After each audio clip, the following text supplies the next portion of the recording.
ಯಾರು ಅನ್ನೋದಲ್ಲ, ಕ್ರಿಯೆ ಏನಾಗಬೇಕು ಅನ್ನೋದು ಅವರಲ್ಲಿದ್ದಂಥ ದೊಡ್ಡ ದೃಷ್ಟಿ.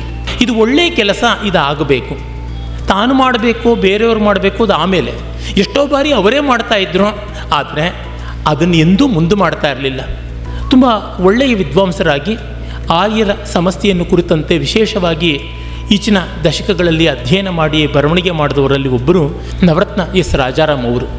ನವರತ್ನ ರಾಜಾರಾಮ್ ಅವರು ಕನ್ನಡಿಗರೇ ಆದರೂ ಅವರು ಇಂಗ್ಲೀಷ್ನಲ್ಲಿ ಎಲ್ಲ ಹೆಚ್ಚಿನ ಬರವಣಿಗೆ ಮಾಡಿದ್ದು. ಆದರೆ ಇಂಥ ಒಂದು ಒಳ್ಳೆಯ ಬರವಣಿಗೆ ಕನ್ನಡಕ್ಕೆ ಬರಬೇಕು ಅಂತ ರಾಮಸ್ವಾಮಿಯವರು ಅವರ ಹೆಸರಿನಲ್ಲಿ ಅವರ ಪುಸ್ತಕಗಳ ವಿಷಯವನ್ನು ಅಡಕವಾಗಿ ಸಂಗ್ರಹಿಸಿ ಉತ್ಥಾನ ಪತ್ರಿಕೆಯಲ್ಲಿ ಧಾರಾವಾಹಿಯಂತೆ ಹಲವು ಲೇಖನವಾಗಿ ಮಾಡಿದ್ರು. ಆಮೇಲೆ ಅದನ್ನು ಪುಸ್ತಕ ರೂಪದಲ್ಲಿಯೂ ತಂದರು. ಅದರಲ್ಲಿ ಅನುವಾದಕರ ಹೆಸರಿಲ್ಲ, ನೇರ ಲೇಖಕರು ನವರತ್ನ ಎಸ್ ರಾಜಾರಾಮ್ ಅಂತ.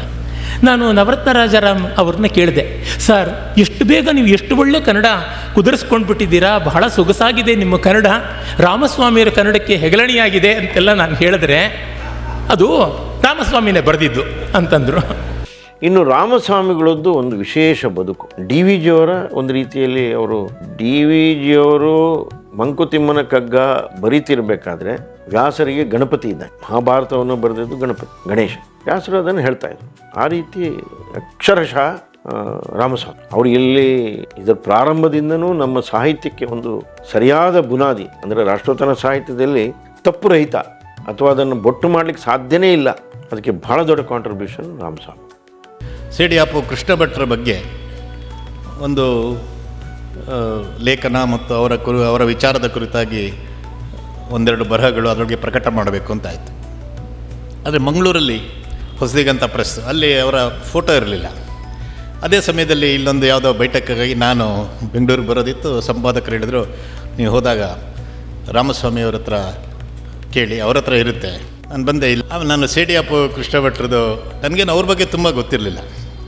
ಸೇಡಿಯಾಪು ಕೃಷ್ಣ ಭಟ್ರ ಫೋಟೋ ಬೇಕಾಗಿತ್ತು, ಈ ಥರ ಡಾಕ್ಟರ್ ಸೌಂದರನಾರಾಯಣ ಭಟ್ರು ನಿಮ್ಮ ಹತ್ರ ತೊಗೊಂಡು ಬರೋಕ್ಕೆ ಹೇಳಿದ್ದಾರೆ.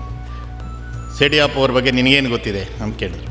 ನಾನು ಹೇಳಿದೆ, ನನಗೇನು ತುಂಬ ಗೊತ್ತಿಲ್ಲ, ಹೀಗೆ ಅವರೊಬ್ಬರು ದೊಡ್ಡ ಚಿಂತಕರು ಅಂತ ಅಷ್ಟು ಗೊತ್ತಿದೆ. ನನಗೀಗಲೂ ಅವರ ಒಂದೊಂದು ವಾಕ್ಯ, ಶಬ್ದ ಮತ್ತು ಯಾವ ರೀತಿಯಲ್ಲಿ ನನ್ನಂಥ ಒಬ್ಬ ಸಾಮಾನ್ಯನಿಗೆ ಸೇಡಿಯಾಪು ಅವರ ವ್ಯಕ್ತಿತ್ವವನ್ನು ಪರಿಚಯ ಮಾಡಿಕೊಡ್ಬೇಕು.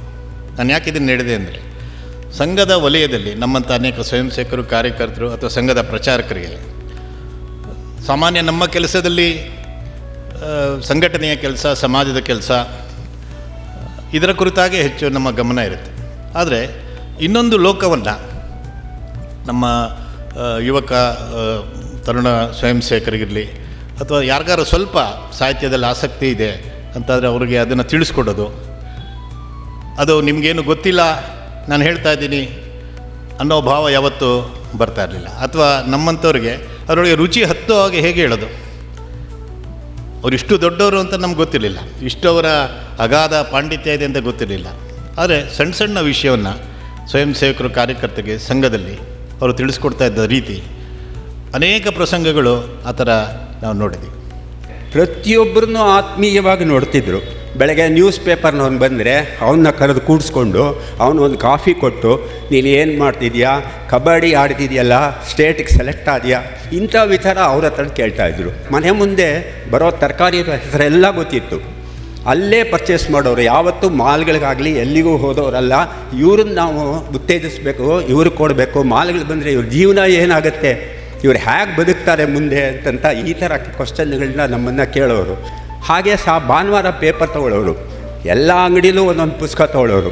ನಾನು ಕೇಳೋದು, ಎಲ್ಲ ಒಂದೆಲ್ಲೇ ಯಾಕೆ ತೊಗೋಬೇಕು, ಎಲ್ರಿಗೂ ವ್ಯಾಪಾರ ಆಗಬೇಕಯ್ಯ, ಎಲ್ಲ ಕಡೆ ತೊಗೊಳ್ಳೋಣ.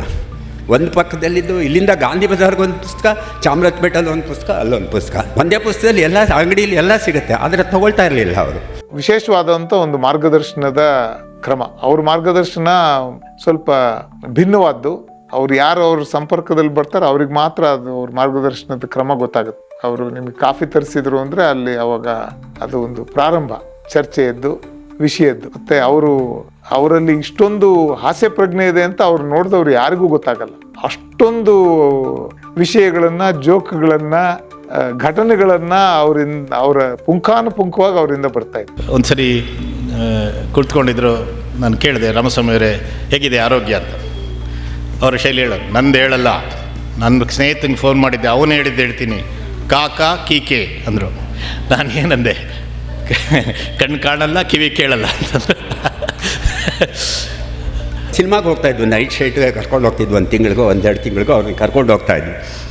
ಒಂದು ದಿವಸ ಚಾರ್ಲ್ಸ್ ಬ್ರಾನ್ಸನ್ ಯಾವುದೋ ಸಿನಿಮಾ ನೋಡಿ, ಆಗಿನ್ನ ನನಗೂ 24-25 ಇಯರ್ಸ್ ನನಗೆ. ಆ ಸಿನಿಮಾ ನೋಡಿ ಅದೇ ಆಸಕ್ತಿ ನನ್ನ ಕಾರ್ನ ಜೋರಾಗಿ ಓಡಿಸ್ಕೊಂಡ್ಬಂದೆ. 2 ಕಾರು 2 ಚಕ್ರ ಮೇಲೆ ಎದ್ಬಿಡ್ತು ನನ್ನ ಕಾರ್ದು. ರಾಮಸ್ವಾಮಿಯವರು 10 ನಂಬರ್ ಸಂಖ್ಯೆ ಒಂದು ಹೇಳಿದ್ರು, 435-446 ಅಂತ ಒಂದು 10 ನಂಬರ್ ಸಂಖ್ಯೆ ಹೇಳಿದ್ರು. ಪಕ್ಕದಲ್ಲಿ ನಮ್ಮ ಕುಮಾರ್ ಅವರು ಏನಿದೆ ಸಂಖ್ಯೆ ಅಂತ ಕೇಳಿದ್ರು. ನಂದು ಲೈಫ್ ಇನ್ಶೂರೆನ್ಸ್ ಪಾಲಿಸಿ ನಂಬರು.